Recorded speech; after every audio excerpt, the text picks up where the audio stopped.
नाज़रीन, अवामी न्यूज़ में ख़बरनि जो सिलसिलो जारी है। इन वक़्तु असीं तव्हांखे खिपरो खां ख़बर ॾींदा हलूं त खिपरो जे बैरिया फाउंडेशन कॉलेज खिपरो पारां 23 मार्च ऐं 2 साल मुकमल थियण जे हवाले सां हिकु शानदार तक़रीब बैरिया कॉलेज में थी गुज़री, जंहिंमें प्रिंसिपल अली मोहम्मद लुंड आयल महिमान खे आजियाणो पेश कंदे चयो त अॼु पाकिस्तान जे क़रारदाद जो ॾींहुं ऐं बैरिया कॉलेज खे अॼु 2 साल मुकमल थियो आहे। अॼु पाकिस्तान जे क़रारदाद जे मौक़े ते ऐं बैरिया फाउंडेशन कॉलेज खे 2 साल मुकमल थियण जी ख़ुशी में बैरिया कॉलेज में सालगिरह मल्हायूं पिया। हिन आयल महिमाननि खे भलीकार चऊं था। तक़रीब जे ख़ासि महिमान साबिक़ा तालका नाज़िम हाजी ख़ुदा बख्श दर्स पंहिंजे ख़िताब में चयो त अहिड़े प्रोग्रामनि सां ज़हनी निशो नमा थिए थो। हिन चयो त तइलीम खां सवाइ तरक़ी नामुमकिन आहे। वालिद खे औलाद जी सुठी तइलीम लाइ कोशिश कनि। इन मौक़े ते चौधरी लियाकत राजपूत तहरीक इंसाफ़ जे अॻुवान ग़ुलाम क़ादिर दर्स ऐं ॿिया मौजूदु हुआ। जॾहिं त तक़रीब में कॉलेज जे शागिर्दनि टेबलोज़ पेश कया ऐं मुख़्तलिफ़ गीतनि तोड़े आज़ादी जे मिली नग़मनि ते झुमरियूं पेश कयूं।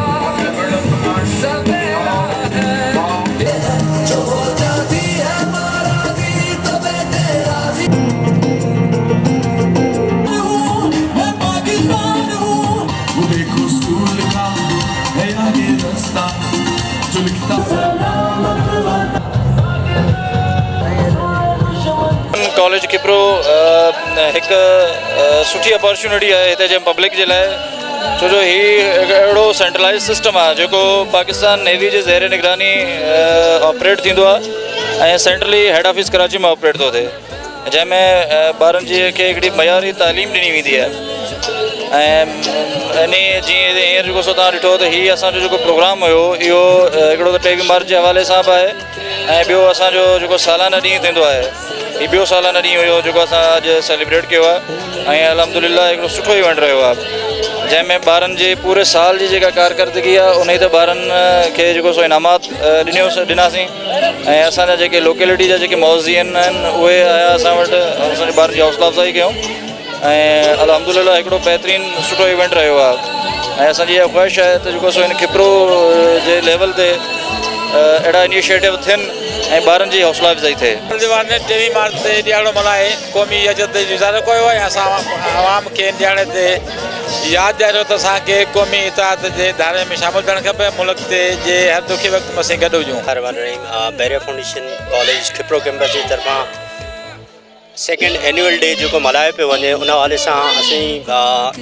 काफ़ी ख़ुशकिस्मत आहियूं जो 23 मार्च जो ॾींहुं बि असांखे गॾु ख़ुशी असांजी डबल थी वई।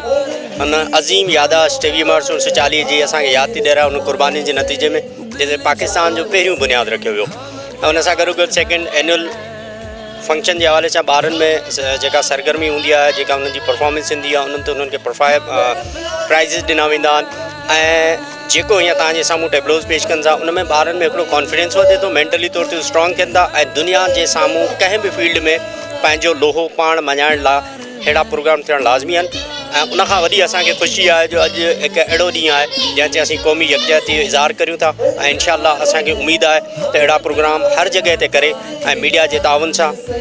इनखे हाईलाइट कयो वेंदो त पूरी दुनिया में इहो पैगाम ईंदो त हा असीं पुरअमन आहियूं ऐं पुरअमन रहणु चाहियूं था। 20 मार्च का दिन है, आज क़रारदाद पाकिस्तान का दिन है, बहुत खुशी का दिन है हमारे लिए और बैरिया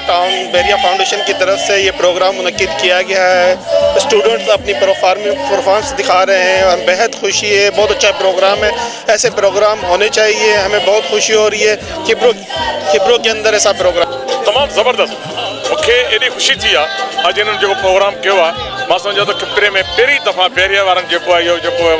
जेको प्रोग्राम कयो आहे ऐं मूंखे इंतिहाई ख़ुशी थी आहे। अहिड़ा प्रोग्राम थियणु खपे ऐं अहिड़ा सबर खे प्रोग्राम करणु खपे ऐं अॼोको ॾींहुं जेको आहे असांजो असीं हर माण्हू खे पाकिस्तान जे लाइ क़ुर्बान थियण तैयार। ये 23 मार्च जो है ये खिपरो के अवाम के लिए हमने एक इवेंट मुनक्किद किया है, जिसके हवाले से हमारे प्रिंसिपल साहब और तमाम स्टाफ जो स्टूडेंट्स हैं, बच्चे हैं, उनकी बेहतरी के लिए एक आला मेयार का जो इदारा है वो हमारे पास खिपरो में है। उसके हवाले से हम यहाँ पर जो है वो आला किस्म की तालीम और प्रोग्रेस के लिए उनके लिए हमारे प्रिंसिपल साहब और जो अदरवाइज़ लोग हैं वो भी काम कर रहे हैं। बिस्मिल्लाहिर्रहमानिर्रहीम। अॼु असांजे लाइ पूरी पाकिस्तान जी क़ौम जे लाइ तमामु ख़ुशी जो ॾींहुं आहे जो 23 मार्च 1940 ते क़रारदाद पाकिस्तान लाहौर जे मिंटो पार्क में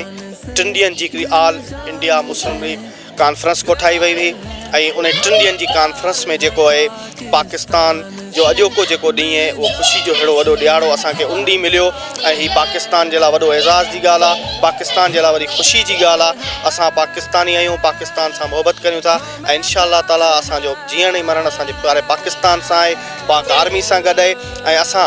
अॼु असांजे अछड़े थर प्रोविंस सिंध जे डिस्ट्रिक्ट सांगड़ जे तालुके खिपरे जे अछड़े थर जे सहरा जे अंदरि 23 मार्च जे हवाले सां जेको हीअ बैरिया फाउंडेशन जे तरफ़ां जेको प्रोग्राम मुनक़िद कयो वियो आहे, सच पुछो इहो प्रोग्राम असांजे नौजवान नसुल जे लाइ हिकिड़ो वॾो मैसेज आहे जो हे 23 मार्च ते तमामु घटि अॼु प्रोग्राम थिया आहिनि, पर हिननि हेॾो वॾो प्रोग्राम एन्युअल हिननि जो हिकिड़ो माना एन्युअल प्रोग्राम हुयो, उन खे हिननि माना हेॾो वॾो डिस्ट्रीब्यूट कयो आहे ऐं हेॾो वॾो जेको आहे माण्हुनि जे अॻियां सराहियो आहे ऐं मीडिया खे हिननि घुराए हेॾो वॾो प्रेज़ेंटेशन कराई आहे त हथुंग गेटवे जे अॻियां अछड़ो थर जेको हेॾो वॾो सहरा आहे ऐं उन सहरा में हेड़ो इदारो जेको आहे तमामु बहितरीनु कमु करे पियो ऐं हिते जा नौजवान जेके आहिनि अॼु जेके ॾिसो 3 खां 5 सालनि जा ॿारड़ा जेके आहिनि उहे असांजे मुल्क जे ऐं आर्मी जे क़ौमी नग़मनि ते जेको आहे मिली नग़मनि ते हू केॾो त परफॉर्म भली पिया कनि ऐं हू पंहिंजे मुल्क जे लाइ हुननि जे रत जे फुड़े में जेको जज़्बो ऐं जुरत आहे उहो वॾो हिकिड़ो मैसेज आहे, ॿारी दुनिया जे लाइ वॾो मैसेज आहे त 3 मार्च 1940 ते जेका किरादार पाकिस्तान जेका मंज़ूर थी आहे ऐं उते अॼु ही हेॾो वॾो प्रोग्राम जेको मुनक़िद कयो वियो आहे, उते जेकी नौजवान जेके 5 सालनि जो जेका असांजूं भेणूं आहिनि या माइरूं आहिनि या उन्हनि जे पेरेंट्स जे साम्हूं जेको आहे हू हेॾो वॾो जेको कमु कनि पिया त इहा वरी हिकिड़ी एज़ाज़ जी ॻाल्हि आहे ऐं अहिड़ा प्रोग्राम पूरे तालुके में थियणु घुरिजनि। असां माना चाहियूं था त हीअ नौजवान नसुल जे लाइ वॾो पैगाम आहे। महिरबानी। मैं शेरमान बेहरा फाउंडेशन कॉलेज खिपरो में IT टीचर हूँ और बेहरा फाउंडेशन में आज हमने जो ये प्रोग्राम मुनक़िद किया है इसमें 23 मार्च की डेट पे ये हमने मुनक़िद किया और इसमें करारदाद पाकिस्तान की करारदाद भी मंजूर हुई और सबसे बड़ी खुशी की बात यह है कि इसके हवाले से बच्चों ने जो परफॉर्म किए, इसमें जो टेबलोज पेश किए और बहुत सारे ऐसे मिली नगमे थे जिसमें बहुत जोशीले अंदाज में बच्चों ने परफॉर्म किया। बहुत सारे बच्चों की इसमें कोशिशें काविशें हैं और इसमें बहुत सारे बच्चों ने बहुत जान डाली थी फंक्शन में और खिपरों की आवाम ने भी बहुत पुरजोश तरीके से इसमें अपनी शमूलियत की और बहुत सारा जो है उनको भी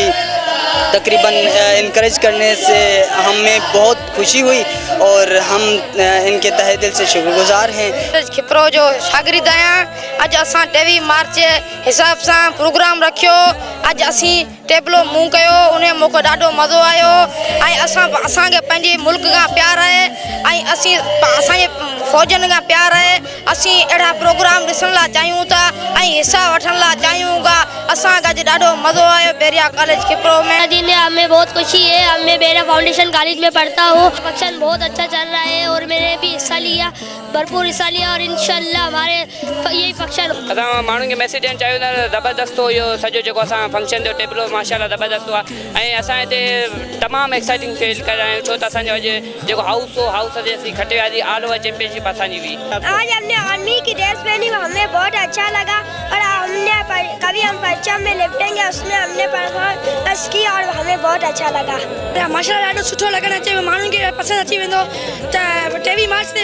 मतिलबु बेरिया जो फंक्शन थियो आहे, माण्हू सभिनी सुठो तरह ईंदो। हिन वक़्तु आउं मौजूदु आहियां बेरिया फाउंडेशन कॉलेज जे अंदरि जिथे 23 मार्च जे हवाले खां प्रोग्राम कयो, उन सां गॾु गॾु बेरिया कॉलेज पंहिंजो 2nd एनुअल प्रोग्राम बि करायो आहे। अॼु मूंसां गॾु पाकिस्तान आर्मी सां गॾु मौजूदु आहिनि ऐं जेके मूंसां गॾु नारो हणंदा पाकिस्तान जिंदाबाद, पाक आर्मी जिंदाबाद, पाकिस्तान जिंदाबाद। वधीक ख़बरनि ऐं तफ़सील लाइ विज़िट कयो अवामी news Facebook page, YouTube page ऐं अवामी न्यूज़ वेबसाइट।